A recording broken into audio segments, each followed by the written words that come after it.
Hello everyone and welcome back to your favorite political satire show, With the Facts. I'm your host, Jack Kessler. And I'm Thomas Kohler. Let's get to it.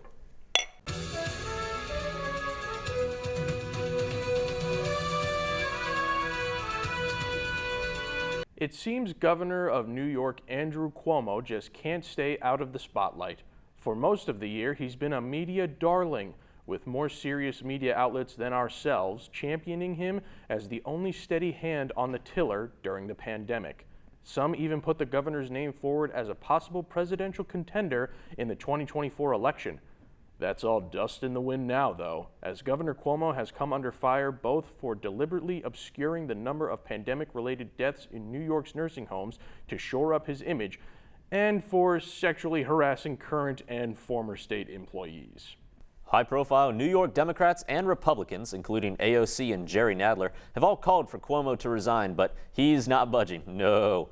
While a sexual harassment scandal might be the death of lesser men, such as Al Franken, Governor Cuomo is a man of principle. Until it can be proven beyond a doubt that he is guilty, the man has promised to hold on to his office like a wild dog holding onto a bone, gnashing and gnawing until someone forces the two apart. Beyond that, the whole affair has had the Twitter libs who once proudly called themselves quote-unquote Cuomo-sexuals hastily delete their tweets in embarrassment. So, some good has come out of it. Closer to home, longtime Republican Senator for North Carolina Richard Burr has announced that he won't be running for another term. Yes, the man who, along with our boy Thom Tillis, has been the national face of North Carolina politics since 2005, is about to leave the building. And his departure is sure to shake up things in Washington. Former and current state senators Erica Smith and Jeff Jackson staked their claims on Burr's seat as early as January, announcing their plans to run for his vacant seat in 2022. Whether things heat up between these two Democratic Party comrades or the whole affair stays as lukewarm as Cal Cunningham's marriage remains to be seen. On the Republican side, Wilmington native Lara Trump hopes to take the throne, banking on her father's brand recognition and promises of putting her father's policies back on the national agenda.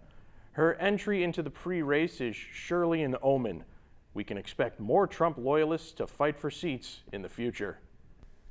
That's the news for this week. Before we head out, we've got a special segment today. WTF's own Derek Cohen got to sit down for an interview with Dolly Parton about getting the vaccine. Let's see how it went. Vaccination rates across America have recently skyrocketed. Celebrities and public figures alike are doing videos of themselves getting vaccinated to increase public trust. Here to talk about it, the queen of country music and the surprisingly female drag queen, Dolly Parton. No, now don't butter me up. First, Dolly, thank you so much for coming on the show. Now, so many people have benefited from your $1 million contribution to the Moderna vaccine. I gotta know, what motivated you to do this?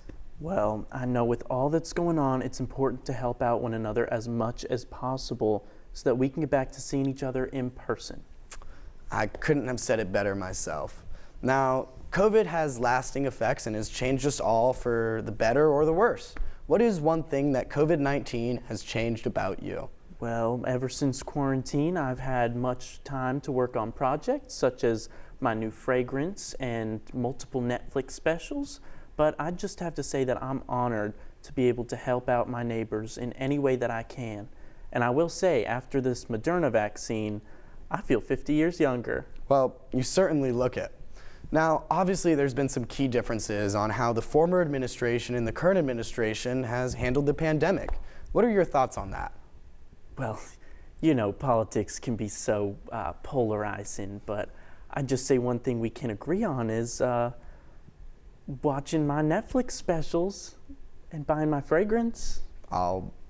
Well, Dolly, I'll make sure to get on that. Now, one last question.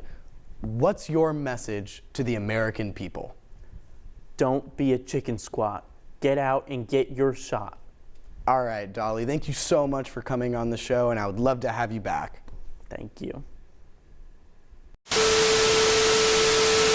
Well, that's this week's episode of With the Facts. I'm Jack Kessler. And I'm Thomas Kohler. Thanks for joining us, and we'll see you next time.